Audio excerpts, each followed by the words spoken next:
Hey, what's up, everybody? If you're enjoying the video, please hit that subscribe button and give a thumbs up. And don't forget to ring that notification bell so you don't miss out on any future videos. It really helps support the channel and allows me to keep creating content for you guys. My name is Minji. 3 months ago, I married Junho, the love of my life. Our wedding day was perfect. Cherry blossoms swirled around us as we took our vows, and I truly believed I was stepping into the happiest chapter of my life. Junho's family seemed warm and welcoming, especially his mother, who embraced me with tears in her eyes and called me daughter. We moved into the family home temporarily, just until our apartment renovations were complete. Only 3 months. Junho promised with a reassuring smile. Mother insisted. She wants a bond with you before we move out. The first week was blissful. My husband's mother prepared elaborate meals, taught me family recipes, and showed me cherished photo albums. But on the 8th night, something changed. I woke suddenly, the moonlight casting long shadows across our bedroom. The floorboard by our door creaked. I held my breath, listening. There was again the unmistakable sound of breathing that wasn't my husband's steady rhythm beside me. "Junho?" I whispered, nudging him gently. He stirred but didn't wake. I squinted toward the doorway and caught a glimpse of a silhouette retreating. The door closed with the faintest click. "Did you see something?" Junho mumbled, half asleep. I thought someone was watching us." I replied. He pulled me closer. "You're just not used to the house yet. The old floors make noise. Go back to sleep, my love." I nestled against him, trying to ignore the prickling sensation at the back of my neck. But as I drifted off, one thought refused to fade.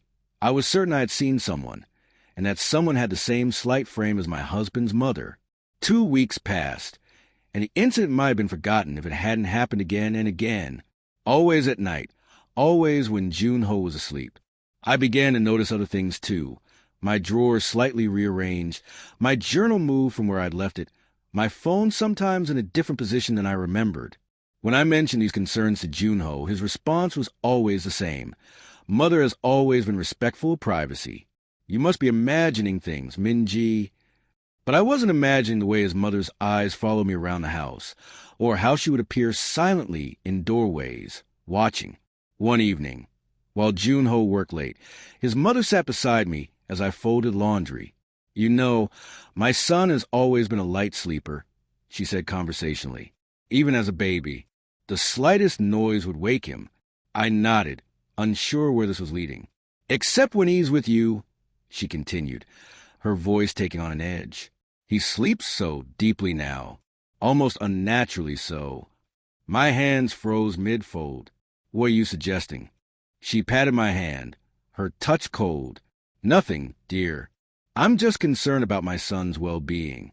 As his mother, it's my duty to ensure he's safe, even in his sleep." That night, I set my phone to record while we slept. In the morning, I reviewed the footage with trembling hands. At 2:17 a.m., the door had opened. My husband's mother stood there for 17 minutes, just watching us.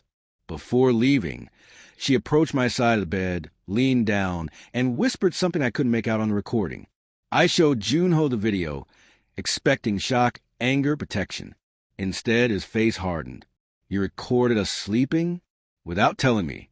His voice was low, controlled. "Minji, that's invasive. And to suspect my mother of something sinister? She probably just checked on us. She does that with everyone she cares about. For 17 minutes, Junho? That's not checking, that's watching." His mother appeared in the doorway, as if summoned by our raised voices. "Is everything all right?" Junho turned to her, his expression softening. "Minji thinks you've been coming into our room at night." I expected denial. Instead, she said, "Of course I check on you both. I worry. The house is old, and I want to make sure you're safe." "See," Junho said. "There's a perfectly reasonable explanation. But there wasn't. Not for the diary pages I found slightly bent. Not for my missing earrings that reappeared in her jewelry box. I was just cleaning them for you, dear. Not for how she began telling stories about Junho's ex-girlfriends at dinner. Such lovely girls. So respectful of family traditions. As weeks passed, I found myself increasingly isolated. Junho worked longer hours. My friend's calls went unreturned by a mistake of his mother, who always seemed to answer my phone when I wasn't around. My medications were moved, and some days I felt strangely dizzy after drinking the tea his mother prepared specially for me. "You seem unwell," she would say, concern dripping from her voice like honey. "Perhaps you're not suited for our family life. It can be demanding." I began sleeping fitfully, jerking awake at the slightest sound. One night, I opened my eyes to find her standing over me, so close I could feel her breath on my face. When she realized I was awake, she simply smiled. "Just checking your temperature, dear. You looked flushed." The next day, I found a small notebook hidden in her sewing basket. Inside were detailed observations. 2:13 a.m., whispered another man's name in her sleep. 3:27 a.m., checked her phone. Password changed again. 4:05 a.m., turned away from my son in bed. Rejection? None of it was true. She was fabricating evidence, creating a narrative of me as unstable, unfaithful, unworthy. When I confronted Junho with the notebook, he looked at me with something new in his eyes. Doubt. "Mother mentioned you've been acting paranoid," he said quietly. "She's worried about your mental health." "She's lying," I cried. "She's watching us, documenting false information. She wants to drive me away." Junho took my hand. "The renovation is taking longer than expected, but we'll be in our own place soon. Just try to get along with her until then." For me, that night, I pretended to take the sleeping pill his mother had begun recommending. When Junho's breathing deepened into sleep, I lay awake, waiting. At 1:45 a.m., the door opened. I kept my eyes nearly closed, watching through my lashes as my husband's mother crept into our room. This time, she carried something, a small vial. She approached Junho's side, uncapped the vial, and waved it slowly under his nose. My blood turned to ice. Whatever was in that vial, it was a reason my husband slept so deeply on the nights his mother visited. She was drugging him. The realization hit me like physical pain. This wasn't just about disliking her daughter-in-law or having trouble letting go. This was calculated, methodical psychological warfare. And I had been losing. The next morning, I waited until Junho left for work and his mother went to her weekly church meeting. I searched the house frantically, looking for evidence, for the vial, for anything to prove I wasn't losing my mind. In her bedroom, behind a loose panel in her closet, I found a small box. Inside were my missing items, earrings, lipstick, hair ties, even pages torn from my diary. Alongside them were photos of me sleeping, of Junho, and me in intimate moments of me changing clothes. Photos that could only have been taken by someone inside our bedroom. But the most disturbing discovery was a folder containing medical documents. My medical documents, which had been in my personal files. They detail my struggle with anxiety 2 years before meeting Junho, a condition I had overcome but had chosen not to share yet. Highlighted in yellow were phrases like panic attacks and temporary medication. Also in the folder was a letter from Junho's first wife, a woman I didn't know existed. He had told me his previous relationship was a long engagement that ended before marriage. The letter was a restraining order request, detailing harassment by her mother-in-law that had driven her to a breakdown. My hand shook as I read. She watches us at night. She moves my things. She tells my husband I'm unstable. No one believes me. The familiar words sent ice through my veins. This had happened before. I wasn't the first. And based on family photos I found showing a third woman by Junho's side, someone I'd never heard mentioned. I might not even be the second. I photographed everything with my phone, then carefully returned it all exactly as I'd found it. My mind raced. I needed to confront Junho with irrefutable evidence. I needed to make him see. When he returned from work, I was waiting in the living room, my suitcase packed beside me. "Minji? What's going on?" His voice held concern, but I could no longer trust it. "Did you know your mother comes into our room almost every night? That she's been drugging you to keep you asleep?" He sighed. "This again? Minji, I'm worried about. Did you know she's been documenting false information about me? Or that she did the same thing to your first wife, the wife you never told me about. His face drained of color. How did you? I found everything. The photographs, the stolen items, the restraining order from your ex-wife. How many women has your mother driven away, Junho? How many wives have you lost to her obsession? Before he could answer, his mother appeared in the doorway. Her face was calm, almost serene. Junho, your wife has been going through my private things. I caught her on my security camera. She held up her phone, showing footage of me in her room. I was afraid this might happen. The doctor said we should watch for signs of paranoia and invasion of privacy. What doctor? I demanded. She turned to Junho, ignoring me completely. I called Dr. Park. He's waiting at the hospital. We can take her now, get her the help she needs. No one is taking me anywhere. I shouted, backing away. Junho, she's manipulating you, can't you see?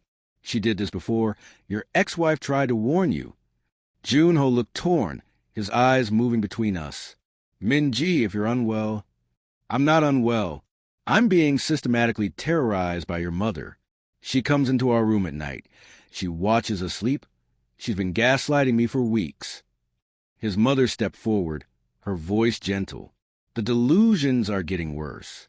Dr. Park warned us this might happen. She turned to me, her eyes cold despite her warm smile. Minji, dear, no one is trying to hurt you. We want to help you. Remember your history of anxiety? Sometimes our minds play tricks on us. I turned to Junho, desperate, the box in her closet, behind the panel. Go look. Now! His mother laughed softly. There's no box, no panel. Junho, please. She needs help. For a moment, he hesitated. Then he said, I'll go check, just to put everyone's mind at ease. While he was gone, his mother moved closer to me. You'll never win, she whispered, her mask finally slipping. My son will always choose me. The others thought they could take him away, too. They were wrong.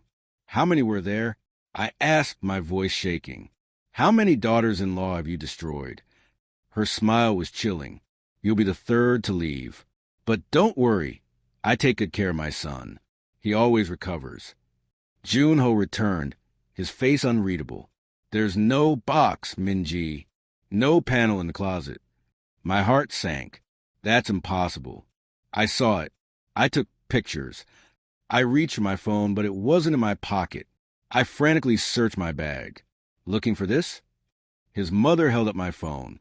You left it in my room during your invasion. I was going to return it, but now I think we should let the doctor see what's on it first. It might help with your treatment. I lunged for the phone, but Junho caught my arm. Minji, stop. You're scaring me. Let me go.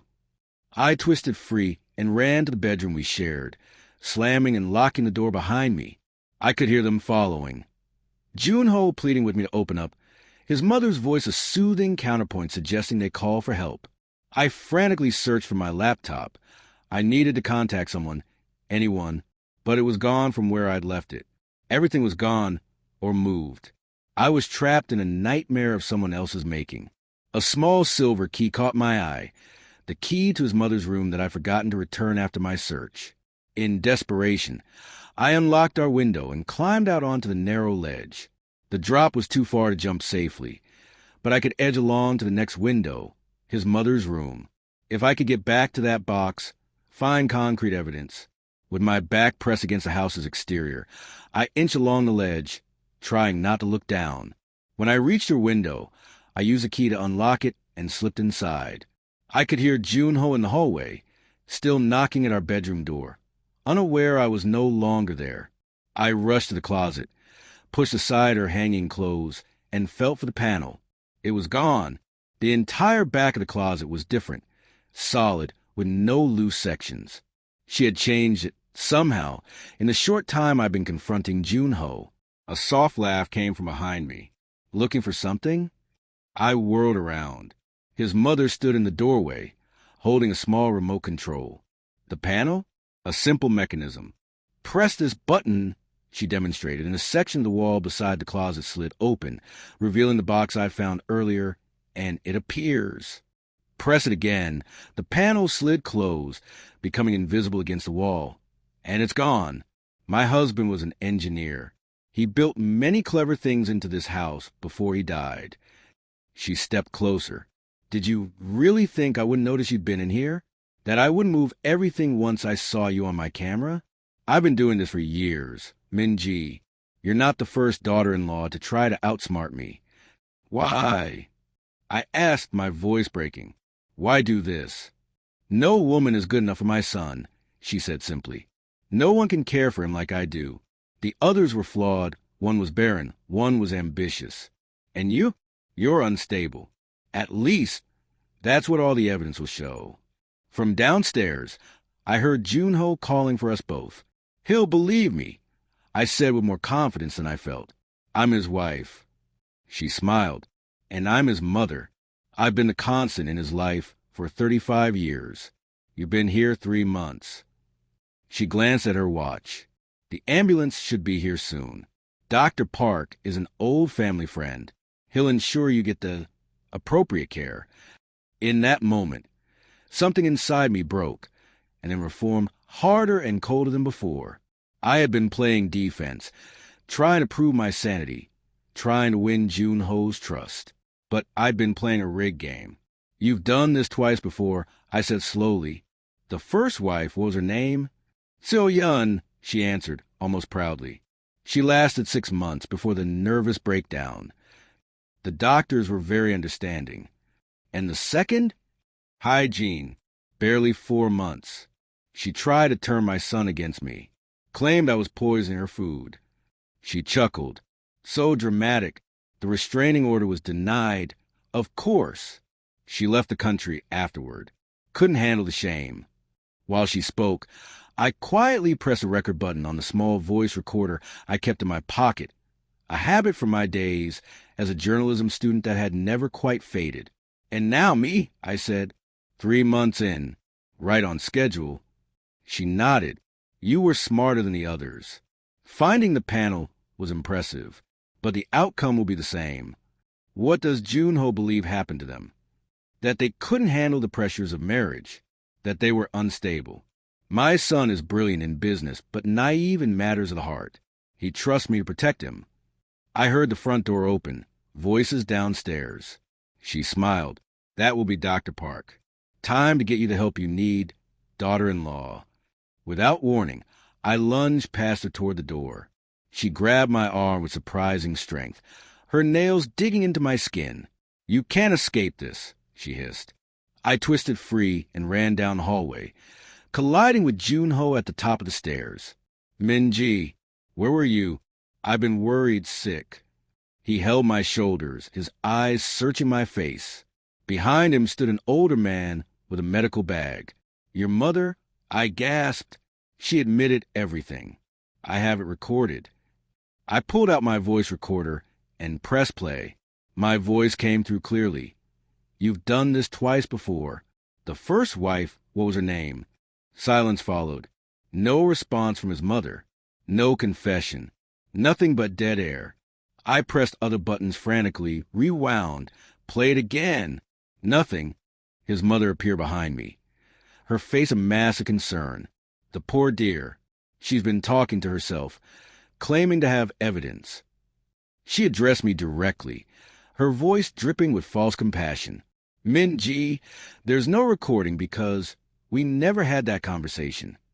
But we did, just now in your room. I turned to Junho. I found the hidden panel. She showed me how it works with a remote. Dr. Park stepped forward. Mrs. Lee, I think your daughter-in-law is experiencing a dissociative episode. These delusions seem quite elaborate. I backed away from them all. I'm not delusional. Junho, please. You know me. You know I'm telling the truth. For a moment, just a moment, doubt flickered in his eyes. Then his mother placed a hand on his arm, and it was gone. The ambulance is waiting. Dr. Park said gently, We'll take good care of her. In desperation, I pulled up my sleeve, showing the fresh scratches from his mother's nails. Look, she did this just now, when I tried to leave her room. Junho frowned. Minji, Those are the same scratches you showed me yesterday. You said you caught your arm on the garden trellis. I stared at him, speechless. I had never shown him any scratches, never mentioned a trellis. Somehow, she had planted false memories, manipulated his perception of reality as thoroughly as she had manipulated mine. As they led me downstairs toward the waiting ambulance, I caught a final glimpse of my husband's mother, behind the others' backs. She smiled and held up my voice recorder, pressing the delete button with deliberate slowness. 3 days later, I sat in a sterile room at the psychiatric facility where I'd been voluntarily admitted. The paperwork signed with what looked remarkably like my forged signature. Junho had visited once, his eyes full of confusion and sadness. The doctor says with medication and rest, you'll feel better soon, he'd said. Mother is preparing the house for when you return. She's even suggested we might need our own place after all, to reduce your stress. I'd said nothing. What was there to say? The diagnosis was already written. Paranoid delusions, persecution complex, history of anxiety, the perfect storm of circumstantial evidence, all pointing to my instability. But as I sat by the window watching visitors come and go, I noticed a young woman arriving. She hesitated at the entrance, checking the address on her phone. Something about her seemed familiar, though I was certain we'd never met. When a nurse brought my afternoon medication, I asked casually, that woman who just arrived, do you know who she's visiting? The nurse glanced out the window. Oh, that's Ms. Kim Hygiene. She's here to see her cousin. Why do you ask? Hygiene, the second wife, the one who had left the country in shame. On my bedside table sat the journal the therapist had encouraged me to keep, to organize your thoughts. I'd been writing in it dutifully, knowing it would be read, filling it with appropriate reflections on my condition and misperceptions. But on the last page, hidden under innocuous entries, I had been drafting a different kind of story, not a confession of mental illness, but a documentation of systematic psychological abuse. A story with names, dates, patterns. A story that connected 3 women, Seo-Yun, Hygiene, and me, all married to the same man, all destroyed by the same mother-in-law. And now, unexpectedly, one of those women had reappeared. As the nurse left, I tore out that final page and folded it carefully into my palm. Tomorrow, during the scheduled garden time, I would find a way to approach Hygiene. I would give her my story. And together, perhaps we could end the cycle. But as I tucked the paper into my sleeve, a shadow fell across my bed. I looked up to see my husband's mother standing in the doorway, a bouquet of flowers in her hands, and a visitor's pass on her lapel. Hello, Min-ji, she said pleasantly. The doctor says you're making excellent progress. So receptive to treatment. Her eyes flickered to my sleeve where the paper was hidden, and her smile widened. Junho couldn't come today. Work emergency, but he sends his love. I thought we could have a nice long chat. She closed the door behind her with a soft click. Just the 2 of us.